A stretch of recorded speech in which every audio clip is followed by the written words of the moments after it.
Managing angry and demanding customers by breaking barriers training. First technique is reassuring the customer. One of the first and foremost important things to do is to reassure the customer that you are listening.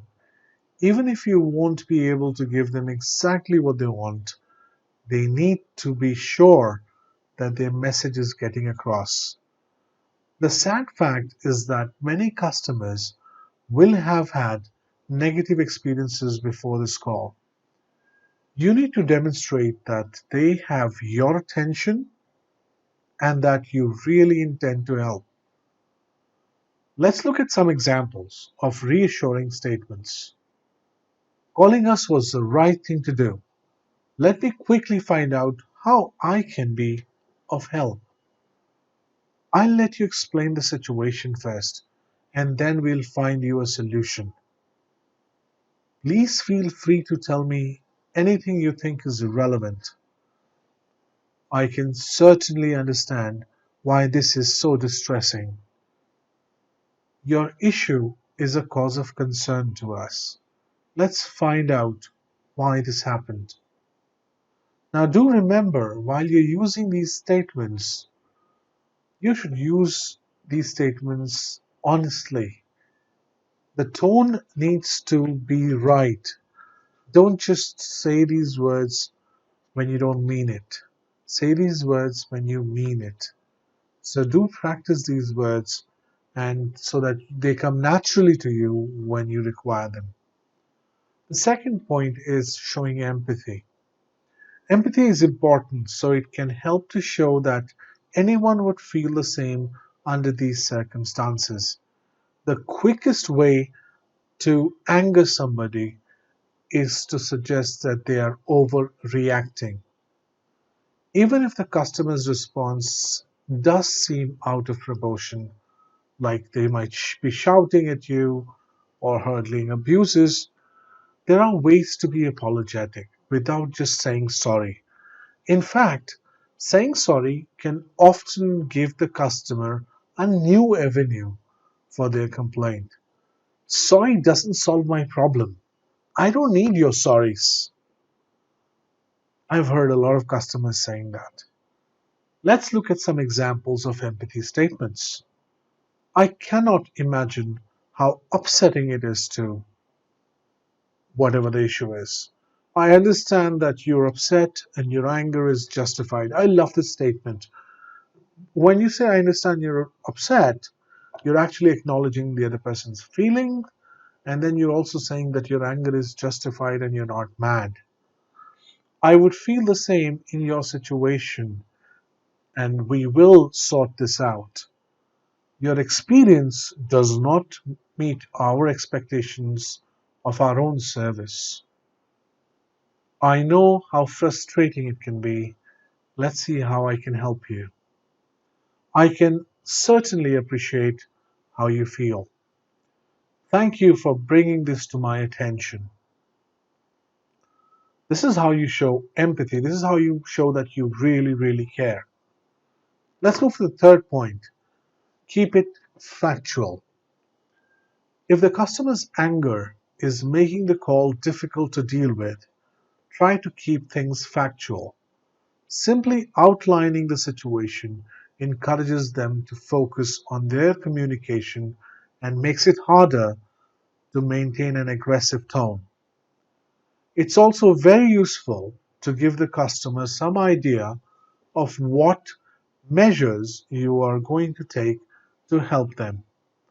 You may be confident in your abilities, but they don't know anything about you or the process you're following.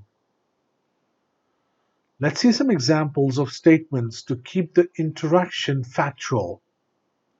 In order to serve you better, may I ask a few questions?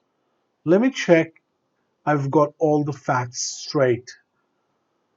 This will help to make sure that I'm definitely the right person to assist you. Is there anything else about the situation I need to know? I will do this for you as quickly as possible. When you use these statements, the other person tends to understand that you are on their side and you can understand that they need the solution quickly and you also understand their problem. Next is to own the issue. Ownership tends to calm a lot of customers down. When we tell the customers it's not our problem or there's some other department that takes care of it, we the customers get very angry because they don't know the departments, they don't know who's going to take the call. So some phrases can get the customer to empathize more with the advisor they're speaking to, even when they're angry with the service. There's no reason for them to be angry with you personally. In fact, you would often hear this phrase in complaints saying, I know this isn't your fault, but I'm unhappy with your company, the way your company has behaved. Advisors can use phrases that build a relationship with the customer, making it much harder for them to act aggressively. Let's look at some examples that we can use and to show empathy and ownership. What you have experienced is no more acceptable to us than it is to you. I am sorry to hear that. Let me see what I can do to help you. And when you say, I am sorry to hear that, let me see what I can do to help you, you're saying that I am the organization you called. I'm going to help you. I'm here. I'm taking ownership of the problem. The next is let's work together to solve this. If you're not happy, I'm not happy. I'm as surprised as you are that this has happened. Let's sort this out. Let's make sure you get what you need from this situation. Here's an idea. Tell me what you think of this. Now that I'm aware of the situation, I will definitely try my best to fix it for you. When you use these statements, you tell the customer that you are in it and you really want to help the customer. The next is to offer solutions.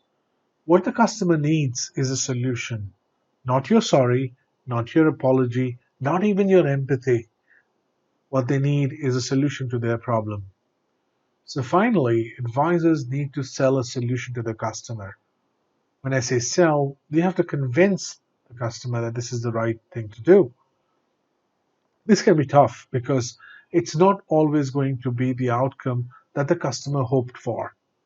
By bringing them into the process and offering the solution as an agreement between both parties, advisors stand a much better chance of resolving the issue. If they're not totally happy, you can ask them what would need to change and then look for a middle ground. Examples of statements to introduce solutions are your issue is unusual, but I have dealt with similar cases before and I can help you. In my experience, the best way to proceed is this. How does that sound to you? I'll investigate this right away and find out why your experience has suffered. There are a few ways to address this. We just need to find the best fit for you. I know this isn't how you want to spend your morning, and I can offer you this solution right away. Now, another type of customer is an impatient customer. So, if you're dealing with an impatient customer who's extremely demanding, I suggest the following techniques or statements that you can use.